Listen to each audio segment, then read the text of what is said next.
그런 회사로 이스페타시스를 보고 있다라는 겁니다. 그래서 지금 이 이스페타시스가 나쁘지가 않다. 아니 어쩌면 오히려 좋다라고 볼 수가 있겠죠. 그러니까 지금 우리가 이런 하락을 너무 걱정할 필요는 없다라고 봅니다. 안녕하세요 여러분. 오늘 종목 이스페타시스 보도록 하겠습니다. 제가 이전 영상에서요. 최근 시장을 주도하는 섹터는 반도체, 바이오, 2차 전지 이렇게 말씀을 드렸었어요. 그러면서 지금 반도체는 피크아웃이고 이 제약바이오가 코스닥을 이끌고 있다. 그리고 이제 이 제약바이오 종목들도 대부분 52주 신고가를 찍으면서 이 제약바이오가 이끌던 시장을 다시금 2차 전지가 받아주는 그런 모양새였는데 뭐 그 중간에서 다시금 이 반도체가 올라가려고 하는 그런 모습도 있었습니다. 하지만 쉽게 올라가지 못하고 계속해서 악재 말고 떨구고 그렇게 오르라는 주가는 안 오르고 우리 반도체 섹터에 투자하는 주주분들의 혈압만 올라가는 그런 좀 힘든 상황이었죠. 자, 그럼에도 불구하고 저는요, 지금 이 반도체 섹터 나쁘지 않다라고 봅니다. 특히나 뭐 삼성전자, SK하이닉스, 한미반도체 같은 이 AI 반도체 이쪽은 여전히 비전이 좋다고 보고 있어요. 이스페타식스 역시 마찬가지고요. 그리고 지금 실제로 이 AI 반도체 쪽에는 호재거리도 많습니다. 특히나 이 지금 미국 대선 이게 3주? 정확하게 22일 남았죠. 이 미국 대선 등에 대해서 한국의 AI 반도체 회사들을 굉장히 집중해서 이 HBM과 관련해서 물론 결국 승자는 SK 하이닉스겠지만요. 예. 그러다 보니까 지금 이스페타시스가 이 SK 하이닉스하고 접점이 없어요. 그래서 뭐 좀 도태되는 게 아닌가 하는 그런 우려가 있는데 결국 모든 것은 엔비디아로 이어집니다. 이 엔비디아가 이스페타시스 그리고 이 AI 반도체계의 훈풍을 불어만든 그 계기잖아요. 그래서 지금 뭐 들려오는 얘기로는요. 단순 찌라시일 수도 있어요. 이게 지금 현재 기준에서는 절대 팩트가 아닙니다. 아직은 모르는 얘기인데 지금 엔비디아가 이스페타시스의 지분을 인수한다? 뭐 지분을 교환한다? 그런 이야기도 있고요. 이스페타시스가 나스닥에 상장을 하는데 엔비디아가 지분 참여를 한다. 뭐 그런 이야기들이 좀 나오고 있어요. 그래서 이 스페타시스는 지금 꼭 뭐 AI 반도체, SK하이닉스와의 접점이 없다 하더라도 지금 엔비디아라고 하면 재료 하나만으로 충분한 상황이다라는 겁니다. 이 엔비디아 관련주로 엮여있는 것만으로도 충분히 이슈를 끌만하다. 그래서 지금 이 이스페타시스는요, 엔비디아와 밀접한 관련이 있다 보니까, 아무래도 이 전체적인 시장 분위기, 그리고 엔비디아와 관련해서 뭐 어떤 악재는 없는지, 이런 부분도 함께 살펴보도록 하겠습니다. 본격적으로 영상 시작하기 전에 구독과 좋아요 한 번씩 부탁드릴게요. 먼저 보시면 이 미국의 3대 지수가 다 양봉이기는 합니다. 네, 양봉이기는 한데 이 장 초반에 나스닥이 좀 이렇게 많이 빠졌었어요. 이게 아마도 직접적인 원인은 테슬라겠죠? 테슬라가 마이너스 8.78% 급락을 했습니다. 지금 이 테슬라가 분위기가 그렇게 좋지가 못해요. 뭐 로보택시 공개 기대감으로 주가가 좀 오르긴 했었지만 막상 공개하고 나서 실망감도 좀 있고요. 지난주에 국내에서 이 테슬라 화재로 인한 운전자 사망 기사가 있었어요. 근데 여기에 지금 프랑스에서도 테슬라 화재로 4명이 사망을 했다라는 기사가 나왔습니다. 화재는 원인 불명이다. 뭐 지금 사고 파악하기 위해서 조사 중에 있다 이렇게 나오고 있는데 여튼 이래서 지금 테슬라가 지금 주가 분위기가 좋지 않은 그런 상황이에요. 근데 사실 이 테슬라만 제외하면은 지금 그렇게 나쁠 건 없습니다. 특히나 바이오 쪽으로요. 뭐 존슨앤존슨이나 일레일렐리, 노보노디스크 뭐 다 좋았습니다. 그 노보노디스크는 위고비가 국내에 출시가 되잖아요.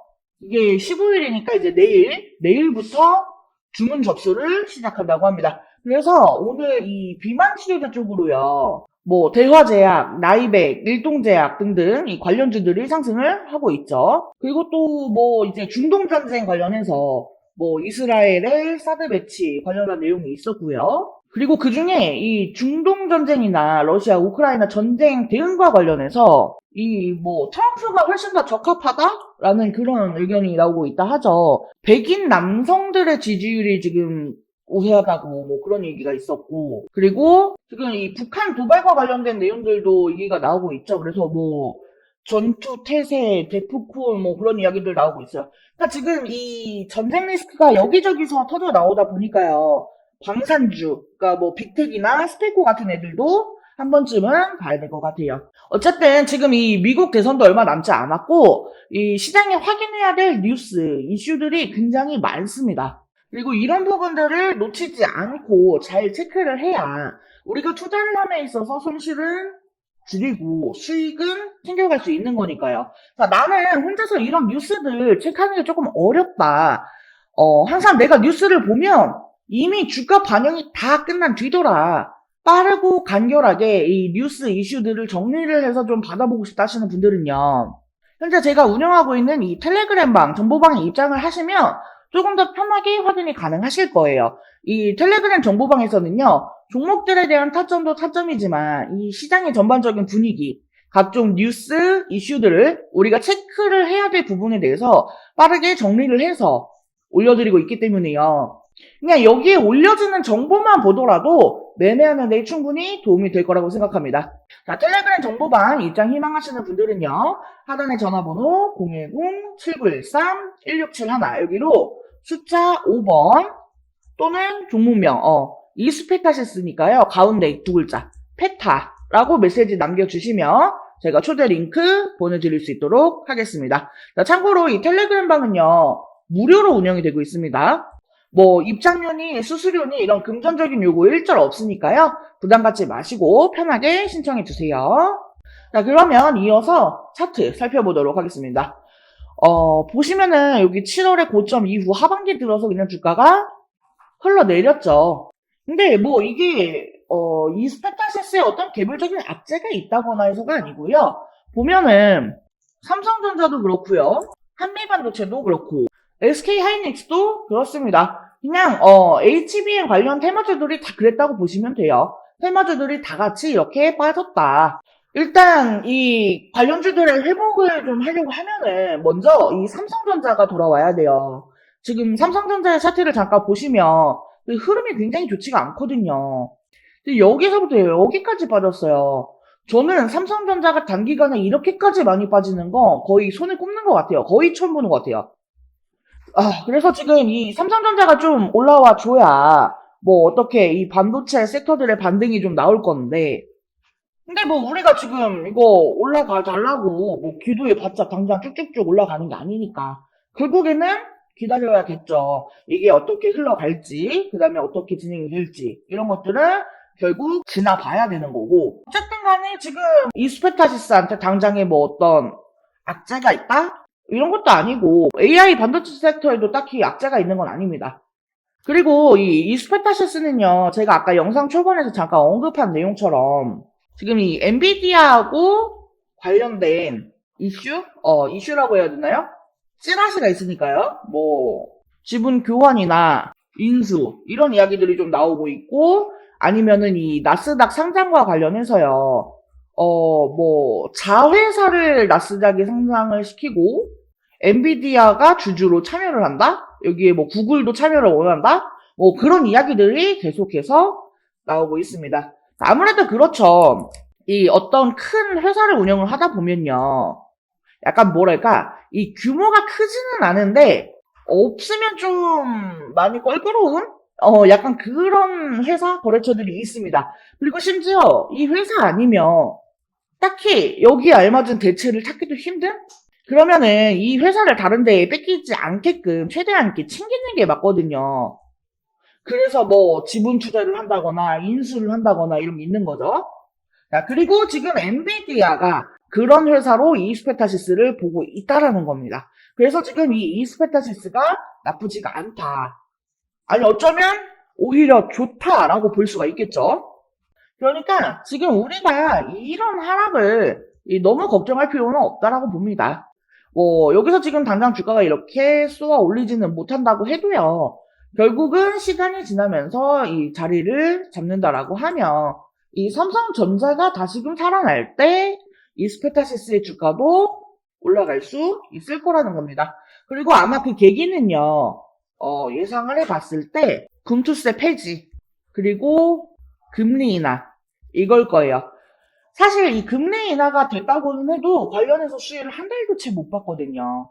그래서 이 금투세가 폐지 또는 유예가 되면은 그로 인해서 이 금리 인하가 다시금 부각이 되면서 관련 종목들의 반등이 나와줄 거다. 이 반도체 섹터에서도 반등이 나와줄 거다라는 거예요. 그리고 우리는 미리 준비를 하고 있다가 이 이스페타시스가 자리를 잡고 올라가기 시작할 때 상승을 할 때 그때 타점을 잡아서 그 시작점에서 매수를 하면 된다라는 거예요. 그러니까 지금 현재 구간에서 뭐 어떻게 해야 되나 전전긍긍할 필요가 없다. 지금은 조금 더 기다리자라고 말씀을 드리는 거고요.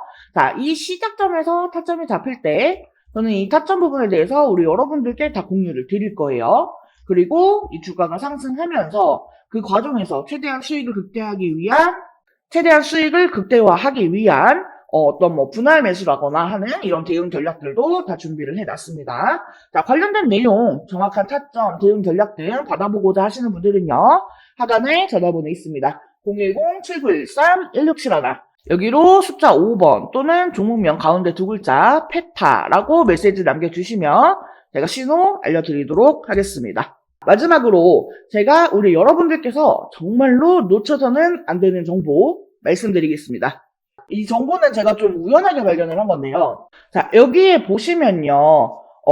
보스턴, 뉴욕, 필라델피아, 애틀랜타, 시카고 등등 이 수많은 미국 지역들의 통합 예측 자료들이 나오고 있습니다. 그리고 이거를 아래로 쭉 내려보시면요. 이게 양이 좀 많아요. 여기 맨 아래에 보시면요. 가교 통화로서의 적합성을 보여주는 표가 있습니다. 여기에 보시면 대부분의 코인들은 전부 다 부적합이라고 나와 있습니다. 하지만 여기서요. 이 리플과 시바이누는 보류라는 것을 확인할 수가 있습니다. 그럴 수 있죠. 이 리플은 법적 공방이 남아있고 시바이누 같은 경우에는 탈중앙화를 목적으로 나온 코인이다 보니까요. 어찌 보면 이 CBDC와는 어울리지 않을 수도 있습니다. 하지만 조금만 생각을 다르게 해보면요. 이 두 개의 코인 모두 세계 어디든 자유롭게 금융 서비스를 제공받을 수 있다 보니까 이보다 더 뛰어나고 자유로운 가교 통화가 있을 수 있을까 하는 생각이 들기도 하죠. 자, 근데 여기서 좀 충격적인 내용을 하나 확인할 수가 있었는데요. 이미 눈치채신 분들도 있으실 텐데, 혹시 여기 보이시나요? 이 리플과 시바이누도 보류로 나와 있는데, 이 생소한 코인이 적합이라고 되어 있습니다. 자, 그래서 이에 대한 정보를 좀 찾아보니까요, 정말 신기할 정도로 이 노출되어 있는 정보가 거의 없었습니다. 근데 바이낸스에 이 코인이 상장이 되어 있습니다. 그러면 의구심이 좀 들죠. 이 전 세계 은행을 이을 수 있는 가교 통화 자리에 아무도 모르는 정보가 재현되어 있는 그런 코인이 리플과 시바이누보다도 높은 자리를 선점하고 있다. 아무리 봐도 너무 이상하니까 얘 좀 곰곰이 생각을 해보니까요. 올해에 있을 미국 대선이 좀 떠오르죠. 자, 혹시 4분기에 이 코인을 가교 통화로서 밀어주려는 건가? 하는 생각이 들었습니다. 자, 그래서 바로 국내 거래소 중에 가장 거대한 거래소인 업비트를 확인해 봤는데요. 놀랍게도 이미 상장이 되어 있었습니다. 그것도 지난달에요. 자, 그뿐만이 아니라 일본의 비트플라이어, 그리고 중국의 후오비, 미국의 코인베이스, 유럽의 비트스탬프 등등 전 세계에서 내놓으라 할 가상화폐 거래소에 모두 4분기 상장 예정 코인으로 올라와 있습니다. 자, 이 말은 뭐예요? 이 코인을 가지고 미국이 다시 한번 전 세계의 경제 패권을 쥐려고 하고 있다라는 거죠. 미국 대선하고 딱 시기적으로 지금 맞춰져 있잖아요. 그러니까 가격통화로서 활용이 가능한 CBDC 코인이라는 거죠. 지금 현재 이 코인의 가격대는 아직 그렇게 높지가 않습니다. 하지만 꾸준히 우상향을 하고 있어요. 자, 그렇다라는 건 이미 돈이 있는 사람들은 어느 정도 눈치를 채고 물량을 잡아두었다라는 거겠죠. 아니면 뭐 은행이나 어떤 특정 기관들이 물량을 잡아놓고 있는 걸 수도 있고요. 자, 여러분 잘 생각해 보세요. 전 세계 가격통화 및 기축통화로 공표가 나면 그 발표가 난 이후에 이 코인의 가격은 얼마나 오를까요? 몇십 배? 몇백 배? 겨우 그 정도만 오를까요? 저는 개인적으로 과거에 시바이누, 페페코인처럼 수천 배, 수만 배 상승할 거라고 생각을 합니다. 이 전 세계가 공용화폐로 쓸 텐데 수천 배 이상 상승하지 않는 게 말이 안 되죠. 하지만 이 기축통화, 가격통화라는 것은 어느 정도 안정적이거나 가격의 변동성이 그렇게 크지 않아야 하기 때문에 공표가 나기 직전이 가장 큰 상승을 보여줄 때라는 겁니다. 그래서 미국이 밀어주고 전 세계 은행들이 매집을 하고 있는 이 코인을 우리가 지금 바로 매수를 해야 한다는 거예요. 자, 근데 제가 이거를 지금 영상에서 그냥 오픈을 해버리면 이 영상을 보는 사람들이 아무나 다 매수를 하겠죠? 자, 그래서 이거는 정말로 좀 정보를 받아보고 싶다 하시는 분들께만 공개를 하겠습니다. 하단에 전화번호 보이시죠? 010-7913-1671 여기로 메시지 남겨주시는 분들께만 코인명을 오픈하겠습니다. 많은 내용 남겨주실 필요 없고요. 숫자 5 그냥 한 글자만 남겨주시면 됩니다. 제가 뭐 이런 거 연락 주신다라고 해서 따로 뭐 금전적인 요구 이런 거 절대 없습니다. 다만 채널 키우기 위해서 제 영상을 보시고 제 채널 구독, 좋아요 정도만 눌러주시면 저는 그걸로 만족하겠습니다. 자, 이번 영상은 여기서 마치도록 하겠습니다. 감사합니다.